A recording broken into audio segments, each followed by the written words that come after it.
अभी अभी रेणुका जी से इसके बारे में जानेंगे, लेकिन मैं एक बात अपनी तरफ से जोड़ते हुए कि जब वो बहुत सारी बातें अर्जुन को कुरुक्षेत्र के मैदान में बता रहे हैं, तब हमको सुनते हुए भी पता है, संजय धृतराष्ट्र को बता रहे हैं, उनको भी पता है, अर्जुन को भी पता है कि ये युद्ध करने के लिए आए हैं। और बेसिकली इंटेंट अर्जुन के प्रति श्री कृष्ण का ये है कि ये इसका जो इंटरनल ट्रांसफॉर्मेशन है लड़ने के लिए तैयार हो जाए। बेसिक बात ये। लेकिन वो सीधा सीधा ये नहीं कह रहे हैं उसको, वो उनको बहुत सारी बातें बता रहे हैं कि भाई मन कैसे काम करता है, इसको हवा में पकड़ने से भी ज्यादा, मुट्ठी हवा में पकड़े उससे भी ज्यादा मुश्किल है। और फिर सारे गुणों की बात करते हैं और पता नहीं कितनी सारी बातें वो उनको बता रहे। अगर सिर्फ ये कहता है जा लड़ाई कर, तो ये तो दो वाक्यों में बात खत्म हो जाएगी। सो तो आपने जो कहा कि इसको अप्लाई कैसे करना है, वो आई थिंक अब रेणुका जी से और सुन लें कि आपने इस सूक्ति से क्या अर्थ लिया है। और नानु शोचंती पंडिता, हम कह रहे ये तो पंडित के लिए, मेरे लिए तो है नहीं, तो आप बताएं। ये बड़ी सुंदर सी उक्ति है, जो कभी, मैं आपको इसका संदर्भ भी बताऊं, सालों पहले, करीब 30 साल पहले या 35 साल पहले, जब मैं जोधपुर में थी और काम, उस समय पढ़ाई और काम करती थी, तो मैंने कभी अपनी एक बहुत ही क्लोज फ्रेंड, जिसको छोटी बहन ही है वो मेरी, उस सोल सिस्टर कहती हूँ मैं उसको, उसको मैंने बताई थी।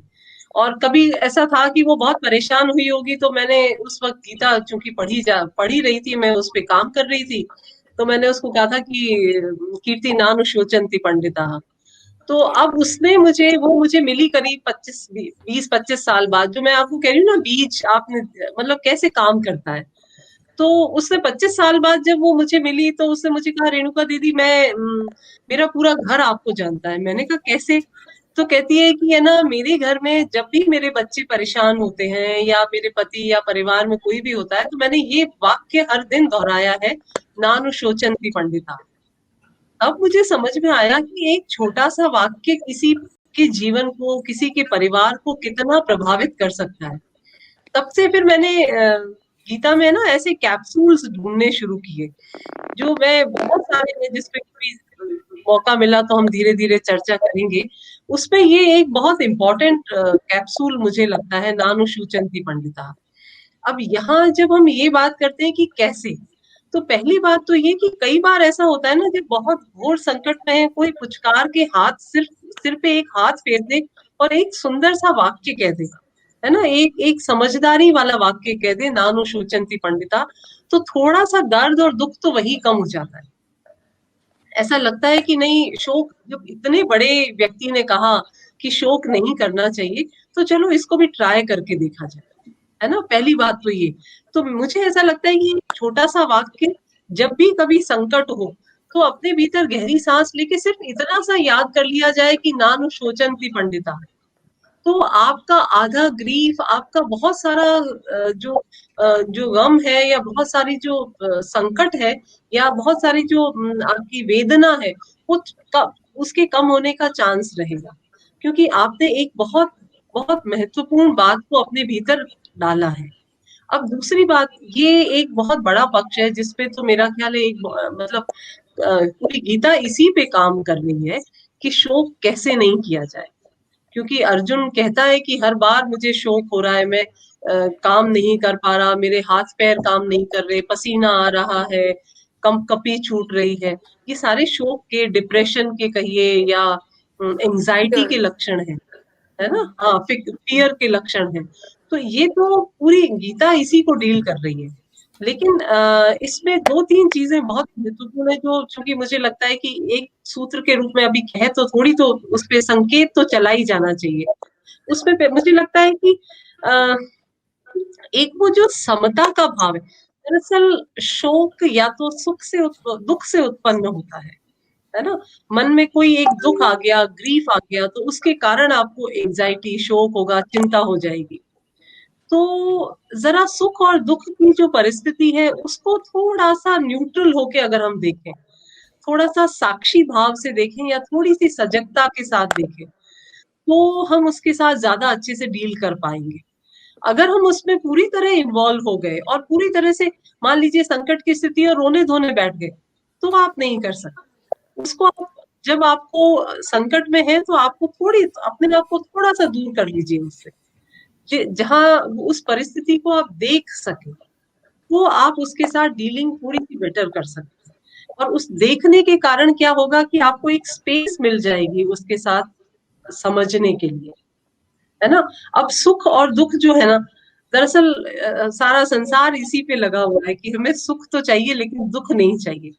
ऐसा हो नहीं सकता। कृष्ण ये कहते हैं कि अगर तुम्हें सुख चाहिए तो दुख तो उसके साथ जुड़ा हुआ है। वो अक्सर ये बात कहते हैं कि ये द्वंद्व है ना। मात्रा स्पर्शास्तु कौन्तेय शीतोष्ण सुख दुखदा, है ना। तो वो कहते हैं कि सुख दुखे समे कृत्वा लाभा लाभो जया जयो। तो ये तो कॉम्बिनेशन है। अगर आप दुख की कल्पना, दुख नहीं चाहते तो सुख से भी थोड़ी दूरी बनानी पड़ेगी, है ना, समता का भाव। तो ये एक बहुत टिपिकल और ये एक बहुत ट्रिक है। ये पूरी ये गीता इसी को सिखा रही है। जब हम अ, आपको सुन रहे हैं तो ओजस्विनी मुझसे सहमत होंगी कि थोड़ा हमारा प्रोसेसिंग हो रहा होता है ये बातें सुनते सुनते। एट द सेम टाइम एक अंदर कोई ऐसा मन होता है, वो कहता है कि अरे अरे अरे, अगर दुख ही आना है तो फिर कृष्ण के पास क्या जाना, दुख तो वैसे आ जाएगा। लेकिन उसमें फिर वो समता की जो बात आई है, वो मुझे लगता है सीखने से पता लगेगा कि उसका फायदा क्या है। और आज के हमारे इस सत्संग कह दे लिविंग गीता के क्रम में उसको हम समापन की तरफ ले जाएं, उससे पहले मैं एक दो बात और एक तो अपनी तरफ से मैं हमारे जो दर्शक आपको मुझे नहीं जानते हैं, तो मैं ओजस्विनी को पहली बार देख रहा हूँ और मुझे ऐसा नहीं लग रहा है कि मैं उसको पहली बार देख रहा हूँ। और ये जो एक आत्मीयता का सूत्र होता है, वो कहीं ना कहीं भारतीय संस्कृति जिस तरह की जड़ें हमारे अंदर संस्कार की या समझ की डालती है, उससे भी जुड़ा हुआ है। और रेणुका जी को जब मैंने पहले देखा होगा तो 30 साल पहले देखा होगा शायद, लगभग जोधपुर में।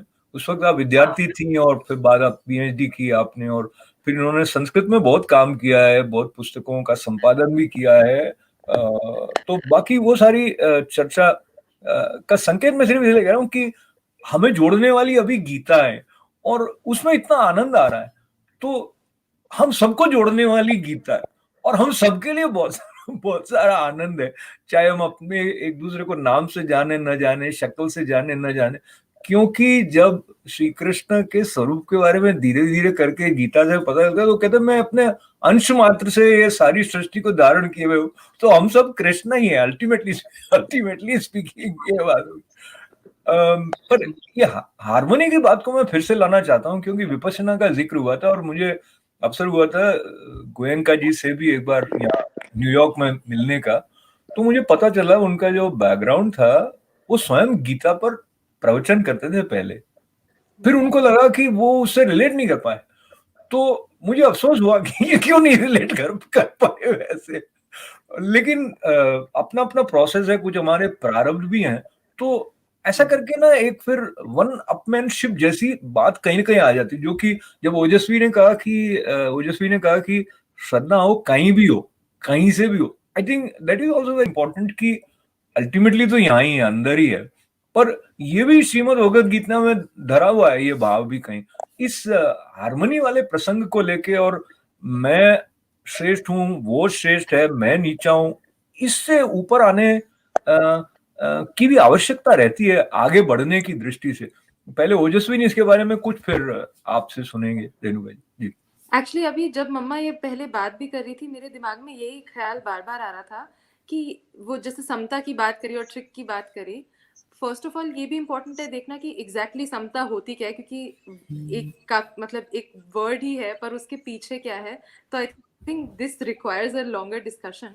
पर जिस तरीके से आपने कहा कि सुख से दूरी और दुख से भी दूरी, तो श्री कृष्ण से लेकर विपश्यना से लेकर विक्टर फ्रैंकल, मेल रॉबिन्स, जितने भी आजकल के जो भी पर्सनल डेवलपमेंट कोचेस हैं, to even Viktor Frankl who suffered in during the Nazi regime, बार बार यही बात आ रही है कि there is a space between the situation and your reaction, और उस स्पेस में आप क्या करते हो। और अगर उस स्पेस में आप इमीडिएटली रिएक्ट नहीं कर रहे, बस एक डिस्टेंस बना रहे हो, तो प्रोबेबली दैट इज समता। ये मैं सोच रही थी इस समय। और हार्मनी की जहां तक बात है, मतलब अलग अलग डिस्गाइजेस में बात वही आ रही है बार बार कि आपके अंदर क्या है, और आप अपने अंदर जो है उसको आप अपनी लाइफ में कैसे ट्रांसलेट कर रहे हो, और आपकी लाइफ की ट्रैजेक्टरी बदल रही है कि नहीं बदल रही उसके दम पे। बहुत सुंदर कहा आपने। रेणुका जी, हारमोनी के बारे में अब आप कृष्ण भगवान को याद कर थोड़ा मुस्कुराते हुए बताइए कि हारमोनी मेंटेन करने में कई बार चैलेंजेस आते हैं। जब कोई दूसरा हमारी बात से असहमत हो रहा है तब भी हमको लगता है अरे हट हट। कई बार ऐसे कई लोगों के मन में भाव आते ही है। तो हारमोनी रहेगी तो इसका मतलब है कि जैसा अब इसमें श्रीमद् भगवद गीता में उन्होंने कहा निर्वैर रखते हुए युद्ध कर, महामनुष्य हाँ पर युद्ध। तो अब कहा यार बिना वैर के तो युद्ध कैसे करेंगे, या बिना परिणाम की इच्छा के तो काम कैसे करेंगे। तो निष्काम वहां भी कर। वहां भी इस पे थोड़ा विस्तार से बाद में और चर्चा करेंगे, लेकिन अभी आप ये बताएं हार्मनी की दृष्टि से श्रीमद् भगवद गीता का कौन सा ऐसा पहलू है जो आपको लगता है कि रेलेवेंट है हमारे लिए। हार्मनी की दृष्टि से अगर हम देखें तो दरअसल ये एक सारी चीजें समझ का ही फेर है। अगर हम अपना या पराया, है ना, मैं अलग हूँ तुम अलग हो, कृष्ण जब पूरी गीता जब समझा रहे हैं तो एक समय ऐसा आता है जब वो अर्जुन को अपना विराट स्वरूप दिखा दें, और ये कहते हैं कि हर चीज में मैं समाया हूँ, है ना। यजुर्वेद का वो ईशावास्योपनिषद है, 40वां अध्याय यजुर्वेद का, ईशावास्यमिदं सर्वम यत्किंच जगत्याम जगत तेन त्यक्तेन भुंजीथा मां गृधः कस्य स्विद्धनम। ईश का आवास हर जगह है, ये एक बहुत बड़ी अनुभूति है, और इसके लिए बहुत बड़ी जर्नी चाहिए। लेकिन ये जो समझ है, अगर हम एक जो सेंसिटिविटी अगर हम अपने बच्चों के भीतर डाल सकें, छोटे से छोटे काम के लिए भी और छोटी से छोटी एक्शन में भी, हम होता है ना, एक यांत्रिक एक मैकेनिकली हमने काम कर लिया, और एक होता है हमने समझ के साथ और थोड़ी सी सजगता के साथ काम किया, इन दो में बहुत बड़ा अंतर हो जाता है।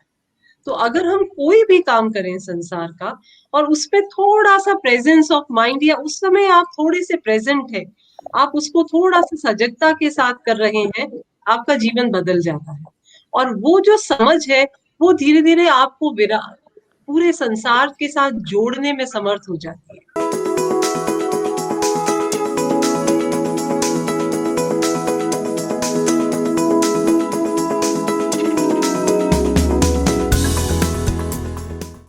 और वो जब धीरे धीरे आप जुड़ने लगते हैं और फिर आप ये पढ़ते हैं कि ईशावास्यमिदं सर्वम, तो आपको समझ आता है कि हर दूसरा व्यक्ति जो आप जिसे अपना नहीं मान रहे, वो भी कहीं ना कहीं किसी न किसी रूप में आपसे जुड़ा हुआ है। तो ये हार्मनी एक बहुत बहुत बड़ा पक्ष है, लेकिन उसकी शुरुआत सिर्फ इतनी सी चीज से हो जाती है कि आपके एक्शन में या आपके कर्म में एक सजगता है और दूसरा प्रेम या करुणा है। ये दो बहुत महत्वपूर्ण सूत्र हैं जिनसे आप इसको क्रिएट कर सकते हैं। और मैंने धीरे धीरे देखा है, पहले कई बार कई चीजों पे बहुत गुस्सा आता था, या पहले समझ में आता था कि वो गलत तरीके से दुश्मन, आपको समझ में आता है कि कोई वैर भाव के साथ कर रहा है, लेकिन धीरे धीरे बाद में आपको समझ में आता है कि जिसे आप वैर भाव मान रहे थे वो आपके अपने हित के लिए ही था, वो किसी दूसरे के लिए। It is a great divine design which ultimately leads for your towards your own manifestation। तो ये एक बहुत महत्वपूर्ण चीज है। बहुत ही सुंदर आपने बताया। और श्रीमद् भगवद गीता के अंदर जितना सारा खजाना है, और वो अलग अलग तरह के स्वभाव वाले मनुष्य को सीधे सीधे एड्रेस करने वाली संभावना लिए हुए है। संभावना मैं इसलिए कह रहा हूं क्योंकि ताली दो दो हाथ से बजती है। अगर हम अपने हाथ भी वो क्या छोटे बच्चे के साथ खेलते हुए, जैसे यहाँ भी और इंडिया में भी हो गया ना कि गिव मी 5, तो अगर बच्चा 5 नहीं देगा तो फिर ये एक ही हाथ रह जाएगा, ऐसा वाला। तो हाँ, कृष्ण भगवान का जो एक हाथ है वो कह रहे हैं आजा भाई गिव मी 5। तो हमारे अंदर अगर वो शिशु भाव हो कि हम 5 देंगे, 5 का मतलब मैं एक और वजह से भी आपके साथ याद कर लूं कि पांचों इंद्रियों की बात है ना यहाँ पे। तो इंद्रिय और फिर मन और वो सारा जो क्रम है, तो गोविंद जो है वो पांचों इंद्रियों के सूत्रधार के रूप में हम स्वीकार कर लें तो फिर हारमोनी हमारे अंदर अपने आप के साथ भी आ जाती है, और जब अपने आप के साथ हारमोनी है तो फिर औरों के साथ हारमोनी की बात बनती है, वरना बनेगी तो थोड़ी देर में फिर बिखर जाएगी, ऐसा है। तो एक लंबी यात्रा है, मगर उसमें श्रीमद् भगवद गीता एक शाश्वत सखा की तरह है। ऐसा जो भाव है उसको साथ में रखते हुए मैं ओजस्विनी के नाम को उन्होंने सार्थक किया है। वो इतिहास भारत का, उसमें कुछ आप शायद पीएचडी कर रही हैं, उसके लिए आप अमेरिका पधारने वाली हैं भारत से। तो ये आपसे जुड़ा हुआ प्रश्न हो गया। हम जो हमारे पौराणिक जो ग्रंथ हैं उनको वो कहते हैं हम इतिहास, लेकिन जो एकेडमिक साइकिल है वहां पे वो उसको इतिहास के रूप में मान्यता शायद नहीं देते हैं। ये अलग विषय है, लेकिन आप इसके बारे में अगर कुछ कहना ठीक समझें तो बताइए।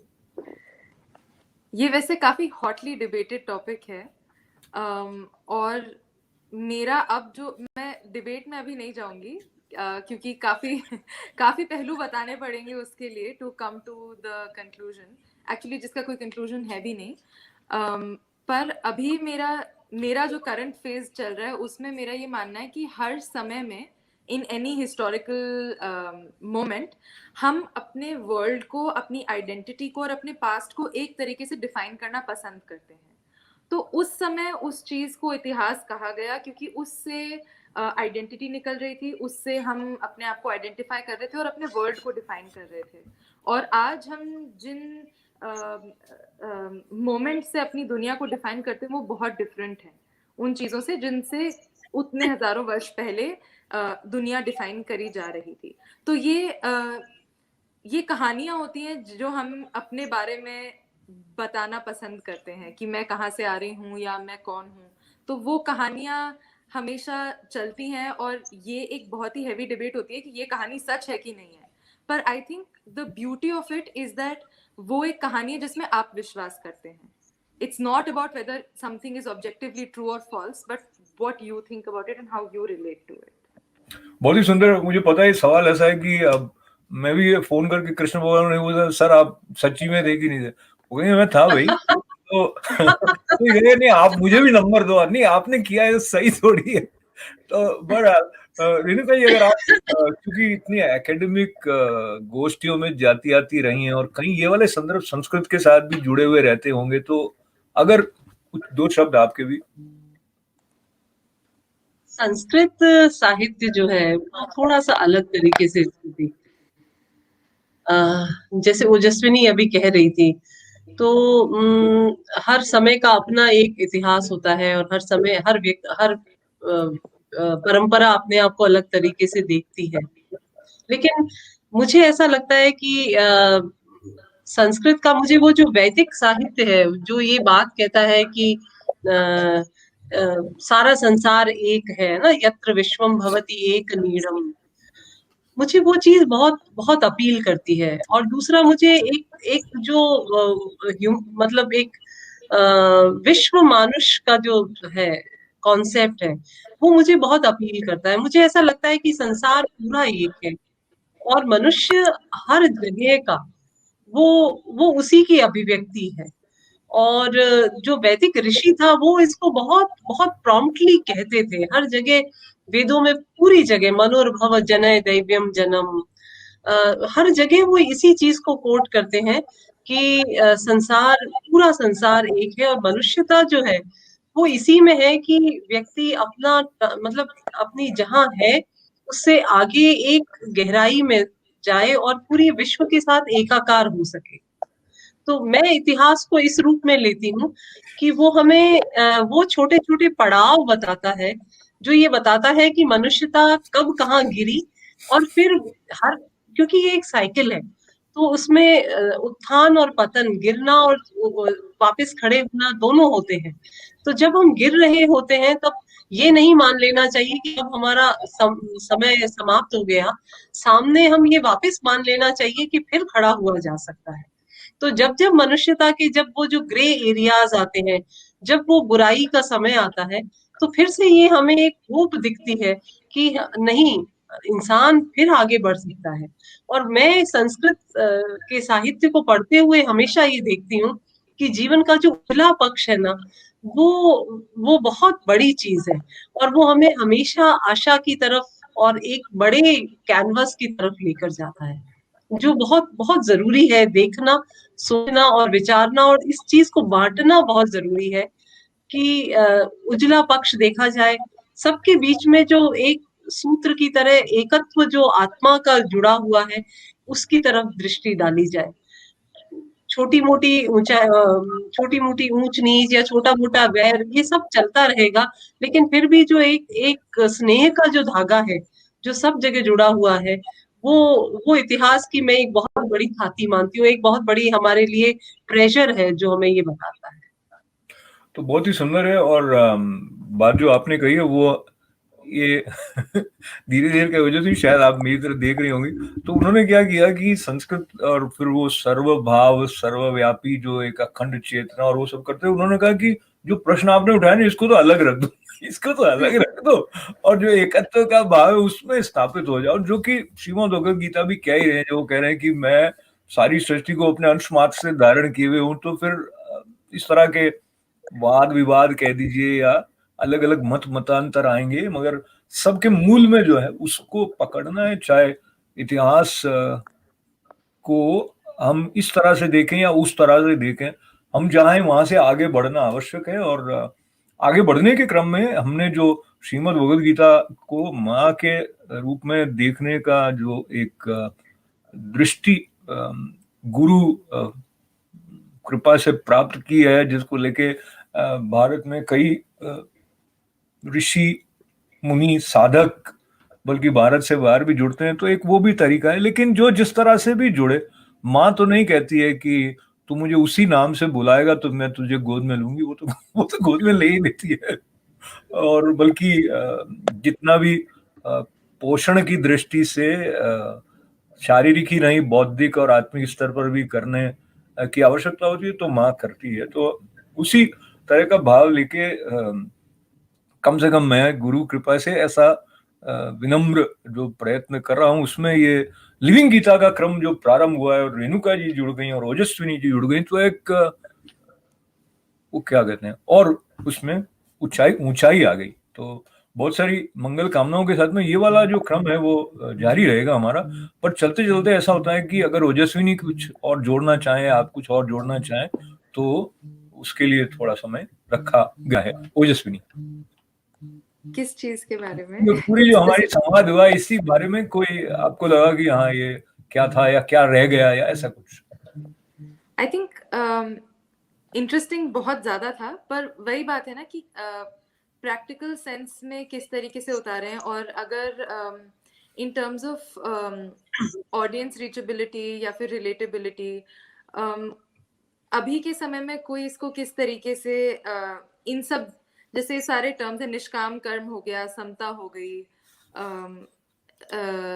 कर्म पे आपका अधिकार है, कर्मण्येवाधिकारस्ते मा फलेषु कदाचन, ये जो सारी चीजें हैं, इन सब को अभी प्रैक्टिकल टर्म्स में किस तरीके से उतारें, अगर वो कर पाते हैं तो बहुत ही ज्यादा फ्रूटफुल होगा। आई थिंक ये कि बहुत ही सही कहा आपने।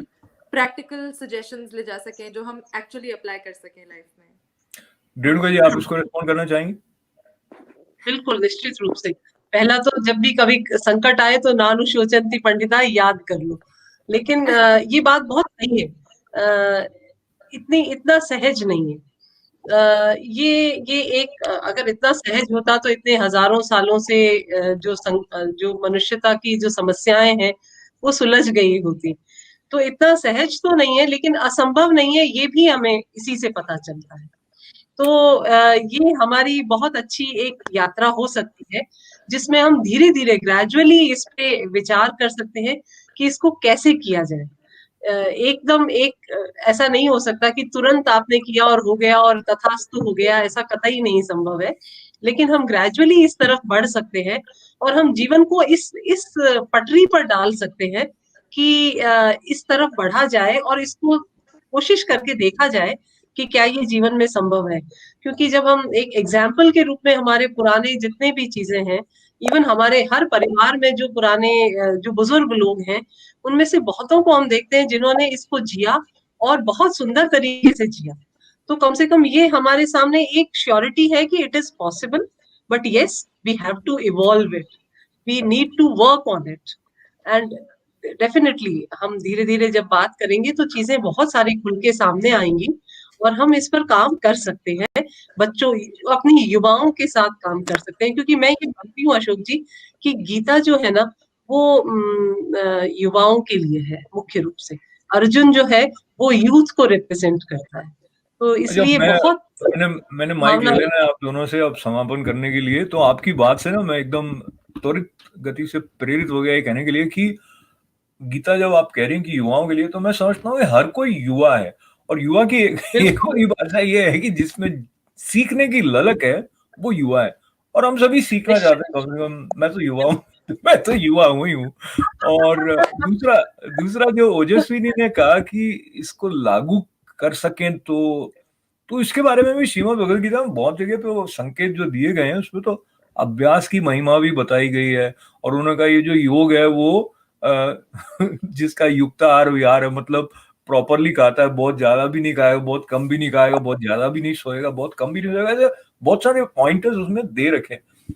तो अल्टीमेटली हमारे ऊपर हो जाता है कि हम उसको अप्लाई करेंगे। वो थोड़ा बहुत डिमांडिंग तो ऐसा नहीं कि 2 मिनट नूडल की तरह की चीज नहीं है श्रीमद् भगवद गीता।